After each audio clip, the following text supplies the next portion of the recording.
this is Syncode. ዛሬ እንግዲህ ወደ ትክክለኛው ሌሰናችን እንገባለን። እንደሰማሁት ከሆነ for beginners የሚሆን አይነት ኮድ ኤዲተር አለ which is PyCharm የሚባል እሱን እናወርድና ከዛም በኋላ ወደ ሌሰናችን እንሄዳለን ማለት ነው። መጀመሪያ ጉግላችንን እንከፍታለን። then PyCharm ብለን እንጽፋለን። ዳውንሎድ ብላችሁ ጻፉ። then ይሄንን እናካለን መጀመሪያ ላይ የሚመጣው ይሄን ተውት። ከዛ እዚህ ጋር ዳውንሎድ እና exe ዊንዶውስ ሚል ይመጣላችኋል። which ዳውንሎድ ማለት ሙሉ ኢንስቶለሩ ነው።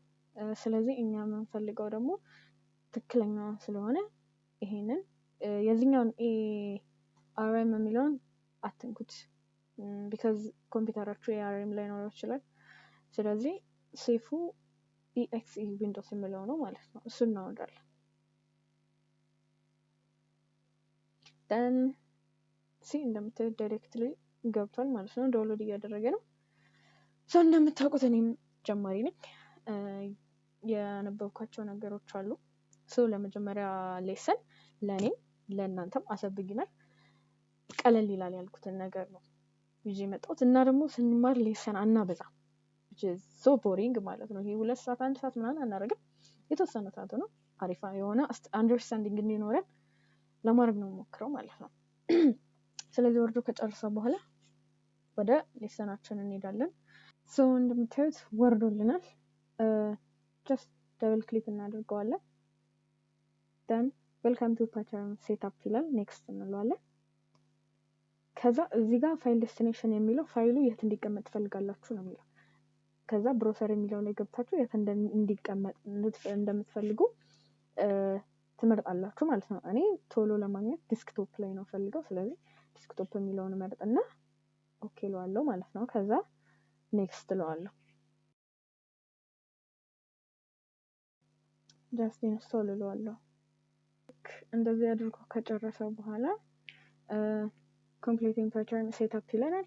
ከዛ PyCharm has been installed on your computer ይለናል።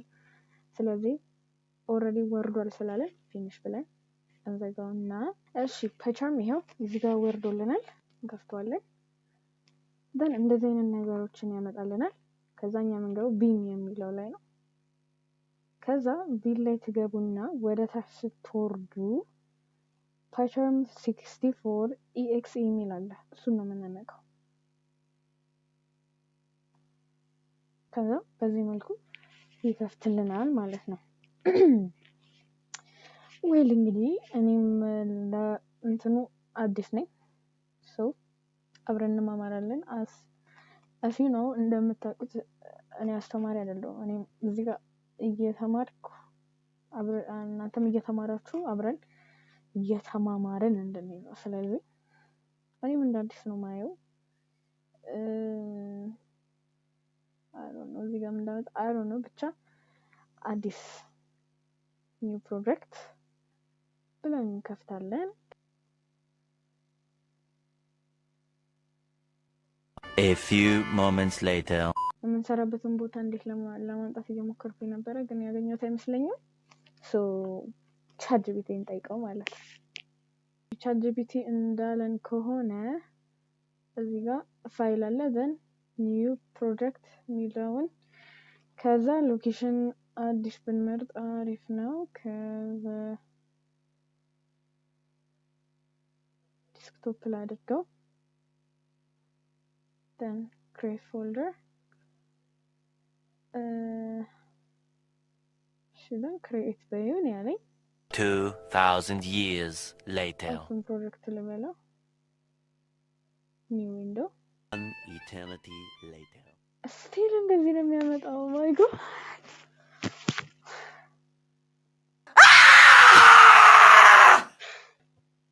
በስተ ፋይናሊ እንዴት እንደሚሰራ አገኘሁት። ጋድ ኦኬ ልክ እንደገባችሁ እዚህ ጋር ፕሮጀክት ሚል አለ።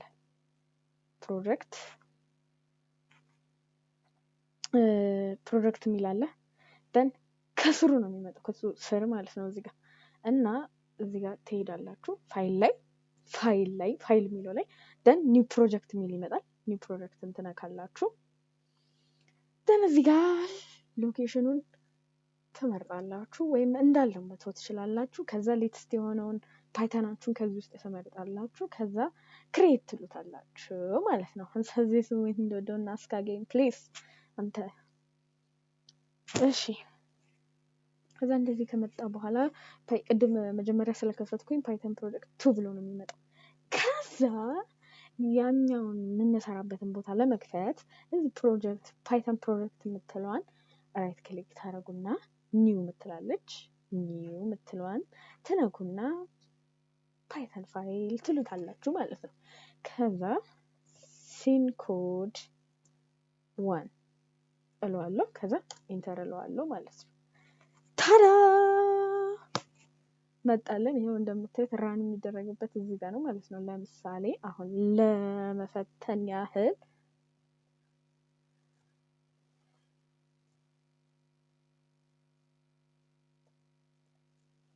ኢንተር ብለው ኢንተር አልኩኝ። ራን ፕሊስ የስ ሲ 3 ሲ እዚህ ጋር እያያችሁ 3 አናዶኝ ነበረ። በጣም ነበር የተናደድኩት። ከዛ ቪዲዮ ላይ ያየሁት ሌላ፣ እዚህ ጋር ያገኘሁት ሌላ። ኤኒሃው አሁን ራን የምናደርግበት ስለሰራ ቀጥታ ወደ ሌሰናችን እንግባ ማለት ነው። ከዛ በፊት እዚች ጋር ይሄኛው የምታዩት እዚህ ጋር የምታዩት ቦክስ እዚህ ጋር ማከተበት ቦክስ ኮድ ኤዲተር ይባላል። ይሄኛው ደግሞ ዲ አውትፑት ዊንዶ እንለዋለን ማለት ነው። ራን ስናደርግ ኮዳችንን እዚህ ጋር ነው የምናየው። ሶ በአብዛኛው የምናያት አንድ ነገር አለች። ከዚህ በኋላ ኮድ ስናደርግ ጄፍ ፕሪንት የምትለዋ ነገር ናት። ቅድም እንዳያችሁት 1 እና 2ን ለሳምፕል እንትን ሳይ ፕሪንትን ነበር የተጠቀምኩት እና ፕሪንትን በደንብ ነው የምንጠቀማት። ሶ ፕሪንት እንግዲህ ኮድ ያደረግነውን ወይም የሆነ የሰጠነውን ነገር አውትካሙን ወይም ሪዛልቱን እዚህ ላይ እንዲያሳይ ነው የሚያደርገው ማለት ነው። ለምሳሌ 1 እና 2ን ደምርልን ብንለው just like 1 ሲደመር 2ን ደምርልን ብንለው ፓይተን ስቲል ይደምረዋል። which is ስቲል ይደምረዋል፣ ደምሮታል። ነገር ግን ቅድም እዚህ እንዳሳየን 3 ቁጥርን እዚህ ጋር አላሳየንም። ለምንድነው ይሄ የሚሆነው? ፓይተንን ምንም እንዲያደርግ አላዘዝነው። which is ፕሪንት አድርጎት እዚህ ጋር አውትካሙን እንዲያሳየን አላዘዝነው። ስለዚህ ስቲል በውስጥ ቢደምረውም ግን አናየውም። ስለዚህ እሱን እንዲያደርግልን አውትካማችንን ለማየት ፕሪንት ነው የምንለው ማለት ነው። ፕሪንት ስንለው 3 ቁጥርን አመጣ ማለት ነው። 2ን እና 1ን ደምሮ ያገኘነውን ቫሪያብል አልኩኝ ቫልዩ ያመጣልናል ማለት ነው። ስለዚህ የፕሪንት ጥቅም ይሄ ነው እና በጣም ብዙ ቦታ ላይ እናያታለን ከዚህ በኋላ ማለት ነው። እኔ እንግዲህ ሳነብ እንዲረዳኝ ኖቶችን ወስዳለሁ። ከመማርበት ቦታ ላይ ኖቶችን ወስዳለሁ እንዳረሳው ቢካዝ ይሄ ስኪል ነው እና ፎርጌት የሚደረግ ነገር ነው። በየጊዜው እየገባው እንዳነበው በተለምዶ ኖቶችን ወስዳለሁ እና አሁንም ለማስረዳት እንዲመቸኝ እና ማየት ከፈለጋችሁ እዚች ጋር ትንሽ የጻፍኳት ኖቶች አሉ። የምናያቸው ሌሰኖች ናቸው። እንዴት እንደምንሰራ እኔ እዚህ ጋር እንዴት ምን እንደሚያገለግል እዚህ ጋር አለ። እዚህ ጋር ደግሞ እንዴት እንደሚሰራ ታያላችሁ ማለት ነው በሁለት ስክሪን አለ። ስለዚህ በዚህ ቶፒክ እንግዲህ የምናያቸው ስለ ዳታ ታይፕስ፣ ስለ ኦፕሬተርስ፣ ቢውልት-ኢን ፈንክሽንስ እና ታይፕ ስፔሲንግ ስታይል ጋይድላይንስ ናቸው። እንግዲህ እነዚህ በጣም ብዙ ነገሮች ናቸው። ግን ለዛሬ ኦፕሬተርስ የምንላቸው ነው የምናየው። በጣም ትንሽ ቀለል ስለሚሉ ከሁሉም ማለት ነው እዚህ ጋር ካሉት ቀለል ስለሚሉ ከአርቲሜቲክ ኦፕሬተርስ እንጀምራለን ማለት ነው። ስለዚህ አርቲሜቲክ ኦፕሬተር የምንላቸው መጀመሪያ ይሄኛው ኮንፊውዚንግ ነው። ስለዚህ ይሄንን እናውጣውና በደንብ ሪሰርች ተደርጎ ይነገራችኋል ማለት ነው። ስለዚህ ከዚህ ጀምር አርቲሜቲክ ኦፕሬተርስ የምንላቸው እና አዲሽን፣ ሰብትራክሽን፣ መልቲፕሊኬሽን፣ ዲቪዥን፣ ሞጁሎ፣ ኤክስፖኔንሺዬሽን፣ ኢንቲጀር ዲቪዥን የምንላቸው አሉ። ስለዚህ ይሄ አዲሽን ሰብትራክሽን እና ዲቪዥን ምናምን ያው ማቴማቲክስ ላይ እንዳሉት ናቸው which is ማቴማቲክስ ላይ የምናውቃቸው ሳይኖች ናቸው መልቲፕሊኬሽን ኤክስፖኔንሺዬሽን እና ኢንቲጀር ዲቪዥን ነው የምናየው በደንብ ማለት ነው ወይል እንግዲህ አዲሽን ላይ ስንመጣ ያው አዲሽን ላይ እዚህ ጋር እንዳሳየዋችሁ ነው ለምሳሌ 1 እና 2 እንደምርልን ብንለውና ኮዱን ራን ብናደርገው በዚህ መልኩ ነው የሚያመጣልን ማለት ነው ያው 3 ቁጥር እዚህ ጋር የፈለጋችሁትን ቁጥር መተካት ትችላላችሁ በዚህ ብቻ አይገደብም ከፈለጋችሁ ኔጌቲቭ ማድረግ ትችላላችሁ ከፈለጋችሁ ፖዚቲቭ ማድረግ ትችላላችሁ ከዛ ራን ስትሉት 7 አዲሽን በዚህ መልኩ ነው የሚሰራው ማለት ነው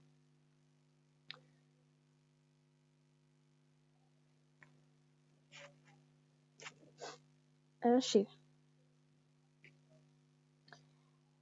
ከዛ ግን ለምሳሌ አሁን መልቲፕሊኬሽን መጠቀም ብንፈልግ እዚህ ጋር መልቲፕሊኬሽንን እንጠቀም እቺ ኮከብ ነገሯ ማለት ናት በሁለት አባዛልን እንበለውና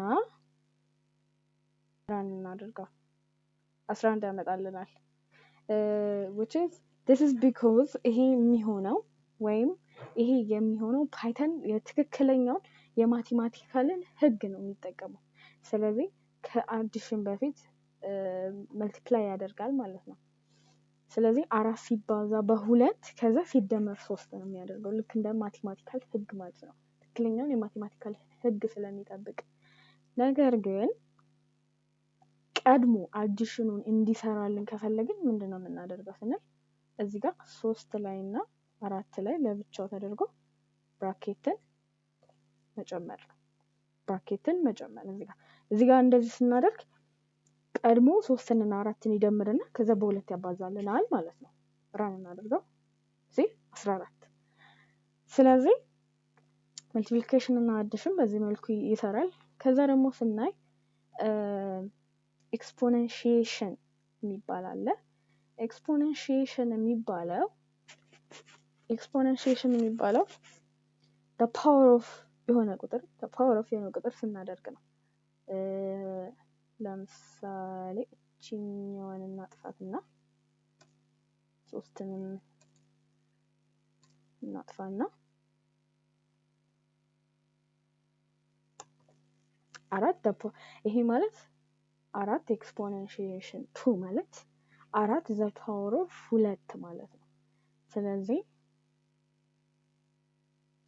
እዚህ ጋር እንደምታዩት 16 ይላል ራን ስናደርገው ይሄ ማለት 4 the power of 2 ማለት ነው ስለዚህ ኤክስፖኔንሺዬሽን የምንጠቀመው ይሄ ቁጥር the power of ይሄ ቁጥር ለማለት ነው ማለት ነው ከዛ ደግሞ እዚህ ጋር ስንመጣ ሞጁሎ አለ ሞጁሎ ደግሞ ማለት ሪሜንደሩን ነው የሚሰጠን which is ቀሪውን ነው የሚሰጠን የሆነ ቁጥር አካፍለን የሚቀረው ቀሪ ነው የሚሰጠን አሁን ለምሳሌ ጎዶሎ ቁጥር እናካፍል which is 7 ሞጁሎ 2 ስናደርግ ራን ስንለው 1 ይሰጠናል ለምንድነው ይሄ የሆነበት ምክንያት 4 ሲካፈል ለ2 7 ሲካፈል ለ2 3 ነው which is 6 ይመጣና በ2 ስታባዙት 1 ቀሪ ይኖረናል ማለት ነው ለ7 እንዲሆን ስለዚህ ሞጁሎ የሚባለው ሪሜንደሩን ነው የሚሰጠን ከዛ ደግሞ ኢንቲጀር ዲቪዥን የሚባል ኢንቲጀር ዲቪዥን ደግሞ ስንል ወደ ታች ወደ ኢንቲጀር ነው የሚወስድልን ቁጥሮቹን ማለት ነው ለምሳሌ 7 እና እዛው እንዳለው ይሆንና 2 እንደዚህ አድርገን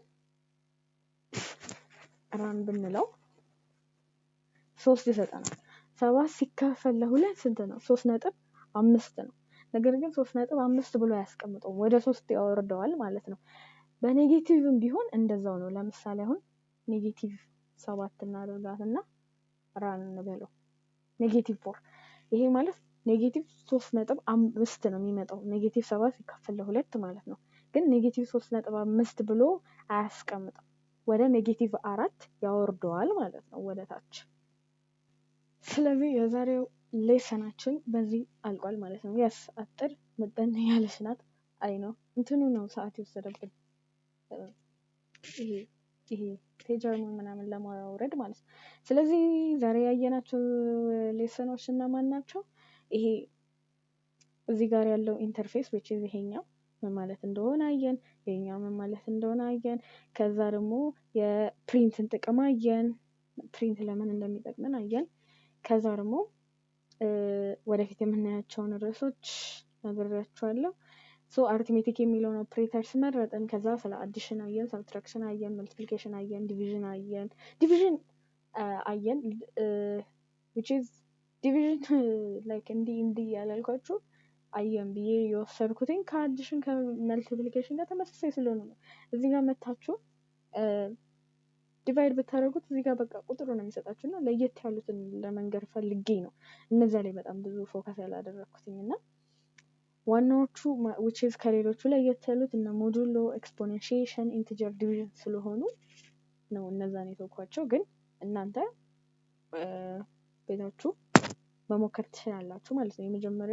የመጀመሪያ ሌሰናችን ይሄንን ይመስላል። ፍራስትሬት የሚያደርጉ ነገሮች ነበሩት። እንደውም ጥሩ ሀሳቦችን እንደወሰዳችሁበት ተስፋ አደርጋለሁ እና ደግሞ እንደነገርኳችሁ እኔም ተማሪ ነኝ።